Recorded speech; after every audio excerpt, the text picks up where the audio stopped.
Welcome to my channel JK tutorial. हम कर रहे हैं क्लास 10th के मैथ्स का chapter 8 that is introduction to trigonometry, जिसमें आज हम डिस्कस करने वाले हैं ट्रिग्नोमेट्री रेशियोज को स्पेसिफिक एंगल्स के, जैसे कि 45 का, 60 का, 30 डिग्री का। लेकिन उससे पहले जो मेरे चैनल पर न्यू है, मेरी वीडियो को फर्स्ट टाइम देख रहे हैं, वो प्लीज़ इसे सब्सक्राइब करना ना भूलें। चलिए स्टार्ट करते हैं। तो सबसे पहले हम फाइंड करेंगे ट्रिग्नोमेट्री रेशियो 45 डिग्री के। मीन्स अगर एक राइट एंगल ट्राइंगल है, उसमें आपका एक एंगल 45 डिग्री पे दिया गया है, तो कैसे आप फाइंड कर सकते हैं उसके trigonometry ratio. Means sign 45, cos 45, ten 45, इनकी वैल्यू आप कैसे फाइंड कर सकते हैं। इसके लिए हम इसे सॉल्व करेंगे। इसके लिए हम क्या कर रहे हैं, एक राइट ट्राइंगल हमने ले लिया, right triangle A B C. वो क्या है आपका, बी ए राइट ट्राइंगल। ये आपका राइट ट्राइंगल है जिसमें आपका बी जो है वो राइट एंगल है। एंगल बी इक्वल्स टू है आपका 90 डिग्री, साथ में एंगल ए आप ले रहे हैं 45 डिग्री। ठीक है, तो यहाँ से क्लियरली आप फिगर से भी देख सकते हैं कि आपका जो एंगल सी है वो भी आपका आ जाएगा 45, क्योंकि आपको पता है कि sum of angles of a triangle कितना होता है, 180 होता है। तो आपके पास अगर ये 45 है, ये आपका 90 है angle B, plus angle C equals to 180, तो ये ऐड करेंगे ना 45 और 90, आपका 135 आएगा। जब 135 आप 180 में से माइनस करोगे तो आपका एंगल सी कितना आ जाएगा, 45 डिग्री। ठीक है, तो यहाँ से एक चीज़ आपकी क्लियर हो गई कि एंगल ए और एंगल सी जो है वो आपस में आपके क्या है, इक्वल दिए गए हैं। एंगल ए और एंगल सी अगर इक्वल हैं तो आपने एक 9th में एक थ्योरम की है, अगर एंगल्स इक्वल हों तो उनकी अपोजिट साइड्स भी क्या होती हैं, इक्वल होती हैं। अब एंगल ए की अपोजिट साइड है आपकी बी सी, वो किसके इक्वल होगी, जो एंगल सी की अपोजिट साइड है दैट इज़ ए बी। अब बी सी आपका किसके इक्वल आ गया, ए बी की। इसको यहीं पे छोड़ दीजिए, फर्स्ट इसको लेकर छोड़ सकते हैं आप। अब आपने क्या करना है, बाय पाइथागोरस थ्योरम, शॉर्ट में लिखते हैं PGT, in triangle A B C में हम लगाएंगे पाइथागोरस थ्योरम। आपको पता है पाइथागोरस थ्योरम क्या होती है, हाइपोटेन्यूज का स्क्वायर इक्वल्स टू बेस का स्क्वायर प्लस परपेंडिकुलर का स्क्वायर। लेकिन अभी भी फ्रॉम फर्स्ट पार्ट आपका जो बी सी है वो ए बी के इक्वल हो जाए, ए बी बी सी के इक्वल है, तो दोनों में से किसी एक को इंटरचेंज कर दीजिए। मैंने ए बी की जगह लिख दिया यहाँ पे बी सी, तो B C plus B C means यहाँ से आपका ए सी स्क्वायर किसके इक्वल आ गया, 2 टाइम बी सी। तो यहाँ से आप निकाल सकते हैं ए सी इक्वल्स टू √2, सॉरी यहाँ पे स्क्वायर भी है, 2 बी सी स्क्वायर आएगा, √2 जब करेंगे तो स्क्वायर जो बाहर जाके सिर्फ बी सी रह जाएगा। अब इस वैल्यू का जो यूज़ है, हमारा हाइपोटेन्यूज आ गया है, इसका हम यूज़ करेंगे कहाँ पे, ट्रिग्नोमेट्रिक रेशियो फाइंड करने में। कैसे, देखिए यहाँ पे आपने फाइंड करना था साइन 45, आपको पता परपेंडिकुलर बाय हाइपोटेन्यूज के इक्वल होता है वो आपका देखिए परपेंडिकुलर बाय डायग्राम आपको पता है BC है, हाइपोटेन्यूज आपका AC है। BC को मैंने BC ही रहने दिया, लेकिन हाइपोटेन्यूज अभी अभी फाइंड किया था √2 BC। यहाँ पे BC और BC कैंसिल हो गई, ये आपका आ गया 1/√2। इसी तरह से आपने cos 45 की वैल्यू निकालनी है, tan 45 की निकालनी है। अब आप निकाल लेंगे cos 45 की वैल्यू। cos 45 की आपकी क्या वैल्यू आएगी, cos 45 आपको पता है बेस अपॉन होता है आपका हाइपोटेन्यूज। बेस है आपका AB और हाइपोटेन्यूज है आपका AC। तो बेस AB तो ऑलरेडी BC के इक्वल था, जो फर्स्ट हमने लेके यूज़ कर सकते हैं यहाँ पे फर्स्ट, और AC आपने अभी भी निकाला √2 BC, ये भी आपका BC से कैंसिल हो गया, ये आपका आ गया 1/√2। नेक्स्ट है आपका tan 45। tan 45, tan किसके इक्वल होता है, परपेंडिकुलर बाय बेस। परपेंडिकुलर आपका BC है, बेस आपका AB है, लेकिन BC जो है वो इक्वल टू AB है, इसलिए मैंने BC की जगह भी लिख दिया AB। AB और AB आपस में कट जाएंगे, इसकी वैल्यू आएगी आपकी 1। अब नेक्स्ट जो आपके रेशियो बचे हैं वो है आपका कोसेक 45। कोसेक 45, फिर है आपका सेक 45, फिर है आपका कॉट 45। आपको पता है कोसेक 45 जो है वो साइन 45 का रेसिप्रोकल होगा। साइन 45 की वैल्यू 1/√2 थी, ये तो ये √2 y बनना है कि 1 नीचे लिखेंगे नहीं। सेक 45 जो है वो कॉस 45 का रेसिप्रोकल है, 1/√2 आई इसकी वैल्यू, वो भी √2 y 1 हो जाएगी।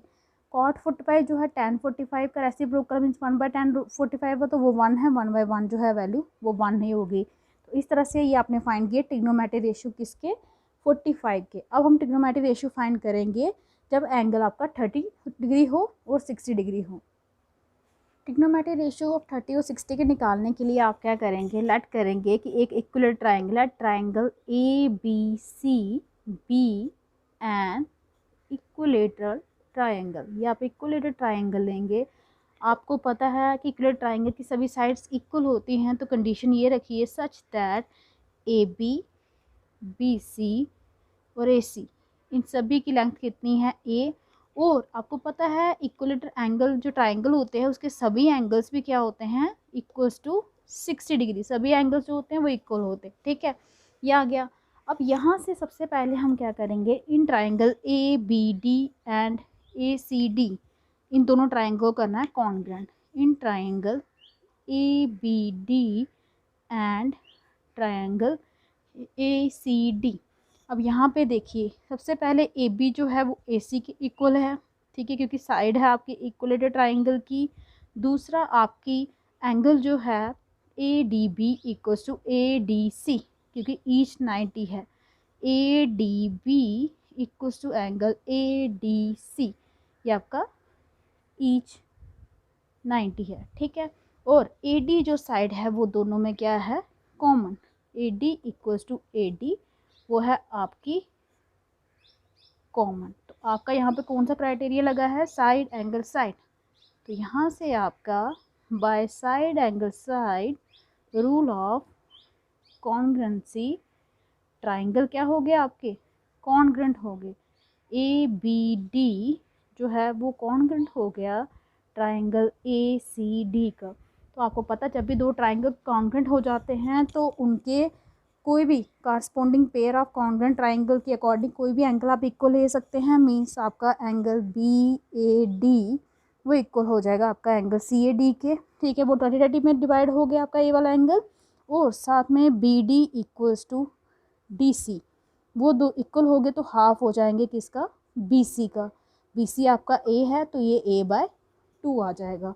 इसका यूज़ करेंगे हम, पाइथागोरस थ्योरम लगाएंगे ट्राइंगल ए डी बी को, वहाँ पे आपका बी डी की साइड का क्या होगा, यूज़ होगा।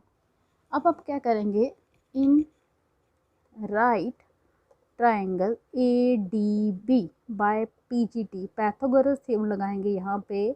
यहाँ पे आप देख सकते हैं ए बी का स्क्वायर इक्वल टू आएगा आपका बी डी का स्क्वायर प्लस ए डी का स्क्वायर, ठीक है। लेकिन ए बी की वैल्यू आपके पास ए है, बी डी की अभी भी आपने फाइंड की ए बाय 2, ए बाय 2 का स्क्वायर, ए डी की हमने फाइंड करनी है अभी। इसको सॉल्व कीजिए, ये आपका आएगा ए स्क्वायर और ये प्लस ए स्क्वायर 2 2 ज़ा 4 प्लस ए डी स्क्वायर, ये प्लस का है उस साइड जाके आपका माइनस का हो जाएगा। आप इसको लिख सकते हैं A D square equals to A square minus A square by 4। Cross multiply कीजिए इसे, यह आएगा 4 A square minus A square upon 4। 4 A square में से ए स्क्वायर गया तो 3 ए स्क्वायर बाय 4। अब यहाँ पे जो ए डी का स्क्वायर है दूसरी साइड जाके क्या बन जाएगा आपका, रूट बन जाएगा। A D equals to under root of 3 by 4 A square, root through 3 आएगा, ए स्क्वायर बाहर आके ए आएगा, 4 किसका स्क्वायर होता है, 2 का। तो आपकी ए डी की वैल्यू जो है फाइंड हो गई। अब आपके ये सिमिलर ट्राइंगल हैं, कॉन्ग्रुएंट ट्राइंगल हैं। आप चाहें ये आपका 30 डिग्री है हो गया, क्योंकि ये दोनों एंगल आपस में इक्वल हो गए। 60 थे, 60 का हाफ कितना हो जाएगा, 30 और 30 हो जाएंगे। आप यहाँ पे आप 60, ये आपका एंगल था 60 डिग्री का, ठीक है। आप 60 वाले रेशियोज़ भी यहाँ से फाइंड कर सकते हैं, 30 वाले भी फाइंड कर सकते हैं। वो कैसे करने हैं, अब इसी ट्राइंगल ए डी बी से हम ट्रिग्नोमेट्री रेशियो फाइंड करेंगे। जैसे कि सबसे पहले साइन 60, तो ये आपका हो गया परपेंडिकुलर बाय हाइपोटेन्यूज। परपेंडिकुलर है आपका ए डी और हाइपोटेन्यूज है आपका ए बी। ए डी की वैल्यू अभी भी फाइंड की √3/2 ए, और ए बी की वैल्यू है ए। डिवाइड बाय ए मीन्स मैंने यहाँ पे 1/a के साथ लिख दिया, क्योंकि डिवाइड भी चेंज होता था मल्टीप्लाई में, ए और ए कैंसिल हो गया। साइन 60 की वैल्यू आपकी आ गई √3/2। उसी तरह से देखिए cos 60 की वैल्यू वो आपका होता है बेस अपॉन हाइपोटेन्यूज। बेस आपका है बी डी, हाइपोटेन्यूज है आपका ए बी। बी डी की वैल्यू है a/2 और ए बी की a है, मीन्स 1/a, a और a कैंसिल हो गए, ये आपकी 1/2 आ गई। नेक्स्ट है आपका tan 60, that is perpendicular by base. Perpendicular है आपका AD, बेस है आपका BD। AD आपके पास वैल्यू है √3/2a और BD है आपके पास a/2 means 2/a, a cancer, 2 भी कैंसर, tan 60 की वैल्यू आपकी आ गई √3। अब साइन कॉस tan की आ गई, वहीं से आप कोसेक की निकाल सकते हैं, सेक की भी निकाल सकते हैं। कोसेक की वैल्यू आपकी आएगी कोसेक 60 इक्वल्स टू 1/sin 60, ठीक है। तो sin 60 की √3/2 थी, इसकी आपकी √2/√3। उसी तरह sec 60 वो आपकी आएगी 1/cos 60, cos 60 की वैल्यू 1/2 है तो ये 2/1 आएगी। लास्ट है आपका cot 60, वो आपका हो जाएगा 1/tan 60, दैट इज़ √3 था तो ये 1/√3 आ जाएगा। ये आपके ट्रिग्नोमेट्री रेशियो फाइंड किए जब आपका एंगल था 60 डिग्री। अब इसी ट्राइंगल से हम 30 डिग्री के अकॉर्डिंग आपके क्या करेंगे, ट्रिग्नोमेट्री रेशियो फाइंड करेंगे। अब 30 के लिए भी आप डायग्राम देखेंगे, देखिए यहाँ पे 30 के अकॉर्डिंग ये आपका बेस बन जाएगा और ये आपका परपेंडिकुलर हो जाएगा, ठीक है।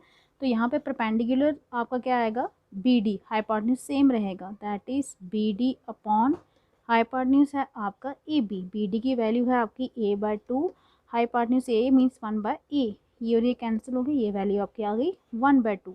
फिर आप निकालेंगे cos 30 equals to base upon hypotenuse. 30 के अकॉर्डिंग बेस आपका AD, हाइपोटेन्यूज आपका AB, AD अपॉन AB।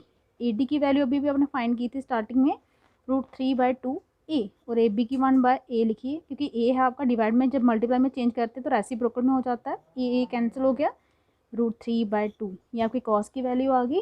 फिर आपकी आ गई tan 30, वो आपका होता है परपेंडिकुलर बाय बेस। 30 डिग्री के अकॉर्डिंग परपेंडिकुलर आपका BD है, बेस आपका AD है, BD/AD। BD की वैल्यू है √3/2a divide by AD, sorry BD की वैल्यू है आपकी a/2, AD की वैल्यू है √3/2a, तो आप 2/√3a कर लीजिए मल्टीप्लाई में चेंज करके, 2 कैंसिल, a कैंसिल, वैल्यू हो गई आपकी 1/√3। अब आपकी साइन की आ गई, कॉस की आ गई, टैन की आ गई, यहीं से आप कोसेक की भी फाइंड कर सकते हैं, सेक की भी और कॉट की भी। कोसेक 30 की आपकी आएगी 1/sin 30, 1/2 था sin 30 तो ये 2/1 आएगा। उसके बाद है आपका नेक्स्ट है सेक 30, 1/cos 30, तो cos 30 की √3/2 है, इसकी आपकी 2/√3 आएगी। लास्ट है आपका cot 30, वो किसकी इक्वल था, 1/√3 आया है tan आपका, तो ये √3/1 आएगा, रेसिप्रोकल आएगा ना tan का। तो ये आपके ट्रिग्नोमेट्री रेशियो अपने फाइंड किए हैं 30 डिग्री और 60 डिग्री के। इसके साथ ही ये टॉपिक तो आपका कंप्लीट होता है। अब मैं आपको सिखा रही हूँ इजी वे कि आपको ट्रिग्नोमेट्री वैल्यूज़ कैसे लर्न रखनी है। उसके लिए मैं अभी सिखा रही हूँ आपको ट्रिग्नोमेट्री टेबल बनाना। अब अपना ट्रिग्नोमेट्री टेबल जो है वो कैसे बनाना है, आपको पता है आपको वैल्यू आनी चाहिए 0 से लेकर 90 के बीच की, 0, 30, 45, 30, 60 और 90। सबसे पहले साइन की वैल्यू के लिए आपने क्या करना है, 0, 1, 2, 3, 4 ऐसे लिखना है। फिर इसे डिवाइड करना है 4 से, सभी को सेम प्रोसीजर चल रहा है। फिर आपने क्या करना है, इसका स्क्वायर रूट फाइंड करना है, ठीक है। अब ध्यान से देखिए, 0/4 आपका 0 होता है, 0 का रूट भी क्या होगा, 0, ये साइन 0 की वैल्यू क्या आ गई, 0। 1 का रूट क्या होता है, 1 ही होता है, 4 किसका स्क्वायर रूट होता है, 2 का, तो साइन 30 की वैल्यू आपकी आ गई 1/2। √2 किसी का स्क्वायर नहीं होता, 4 किसका होता है, 2 का होता है, लेकिन यहाँ पे हम करेंगे रेशनलाइज। जब भी ऐसा हो जाए आपने क्या करना है, रेशनलाइज करना है, या आप यहीं से कर सकते हैं 2 1s 2 2s, ठीक है, ये सिंपल रहेगा। ये 1/√2 होता है, 1 किसी का नहीं होता, √2 आ गया, √3, 4 किसका होता है, 2 का, 4 और 4 कैंसिल हो जाएगा, 1 आएगा, 1 का रूट क्या आएगा, 1। साइन 0 पे वैल्यू 0 होती है, साइन 30 की वैल्यू 1/2 होती है, साइन 45 की वैल्यू 1/√2 होती है, साइन 60 की वैल्यू √3/2 हो गई, साइन 90 की वैल्यू 1 हो गई। अब आपने बाकी ट्रिग्नोमेट्री रेशियो की वैल्यू फाइंड करनी है, जस्ट आपने यही करना था, उसके बाद आपकी ईजिली वैल्यू निकल जाती हैं। आपने निकालनी है कॉस की, इसी का उल्टा चलना है, यहाँ 1 था, यहाँ पे लिख दीजिए, ये √3/2 यहाँ पे लिख दीजिए, ये यहीं पे आएगा, इसकी पोजीशन यहीं पे आ रही है, फिर इसको यहाँ पे, फिर ये 0 पे, ठीक है। अपोजिट जो साइन 0 से 90 की वैल्यू थी वही कॉस आपने 90 से 0 तक की वैल्यू कर देनी है। फिर टैन के लिए आपको एक पता है, टैन किसके इक्वल होता है, साइन बाय कॉस, ठीक है। साइन 0/1, 0 है, ये कॉस है, 0/1, 0/1, 0 को 1 से डिवाइड करो तो कितना आता है, वो आपका 0 ही आएगा। फिर 1/2 को √3/2 के साथ करना था तो वो आपका 2/√3 उल्टा कर लीजिए, मल्टीप्लाई में चेंज करके ये आपका आ गया 1/√3। टैन की वैल्यू 30 पे आ गई 1/√3। ये दोनों डिवाइड करोगे तो ये कट जाएंगे, ये 1 आ जाएगा। जब आप इसे डिवाइड करेंगे 2 कट जाएगा, √3 आएगा, और यहाँ पे आपका आएगा 1/0।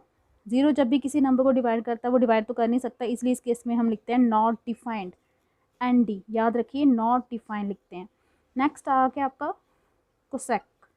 कोसेक जो होता है वो 1/साइन की वैल्यू, साइन 0 की वैल्यू 0 होती है तो 1/0, ये भी आपका क्या आ गया, नॉट डिफाइंड। साइन 30 की वैल्यू 1/2 थी तो यहाँ पे 2/1 मीन्स 2 आएगी। साइन 45 पे वैल्यू 1/2 है, √2 है, तो यहाँ पे √2/1 आएगी। साइन 60 की वैल्यू √3/2 है तो ये आपकी 2/√3 आएगी। साइन 90 की वैल्यू आपकी 1 है तो 1/1 जो है वो 1 ही आएगी। नेक्स्ट आपकी है सेक की वैल्यू। सेक देखिए कॉस का होता है, कॉस 0 पे क्या होता है, 1 होता है, तो 1/1 1 ही होगा। कॉस 30 पे √3/2 होता है, ये आपका 2/√3 हो जाएगा क्योंकि ये रेसिप्रोकल है। कॉस 45 पे 1/√2 है, ये √2/1 आएगा। कॉस 60 पे 1/2 है तो ये आपका 2/1 आएगा। कॉस 90 पे आपका 0, तो जब आप 1/0 करोगे ये भी आपका क्या आएगा, नॉट डिफाइन आएगा। लास्ट आपकी वैल्यू बची है कॉट की। अब कॉट के लिए टैन का चाहिए आपको, टैन 0 पे 0 होता है तो 1/0 करोगे तो ये भी नॉट डिफाइन आएगा। टैन 30 पे 1/√3 होता है तो ये √3 बन जाएगा। टैन 145 पे 1 ही होता है, ये भी 1 नहीं आएगा। टैन 60 पे √3 होता है, ये 1/√3 हो जाएगा, रेसिप्रोकल कर रहे हो। और टैन जो है वो आपका 90 पे नॉट डिफाइंड होता है, मीन्स आपका आएगा 1/1/0, 0 ऊपर मल्टीप्लाई हो जाएगा, इस केस में ये आपका 0 बन जाएगा, ठीक है। नॉट डिफाइन जब भी उसका रेसिप्रोकल करते हो नॉट डिफाइन का, वो 0 आ जाता है। तो इस तरह से आप बना सकते हैं ट्रिग्नोमेट्रिक रेशियोज का टेबल, ठीक है, 0 से लेकर 90 के अंदर। आई होप कि आपको अच्छे से समझ आ गया होगा। अगर आपको मेरी वीडियो अच्छी लगी हो तो प्लीज़ इसे लाइक कीजिए, शेयर कीजिए, चैनल को सब्सक्राइब कीजिए ताकि आपको मेरी लेटेस्ट वीडियो जो है वो टाइम मिलती रहें। आज के लिए इतना ही, थैंक यू।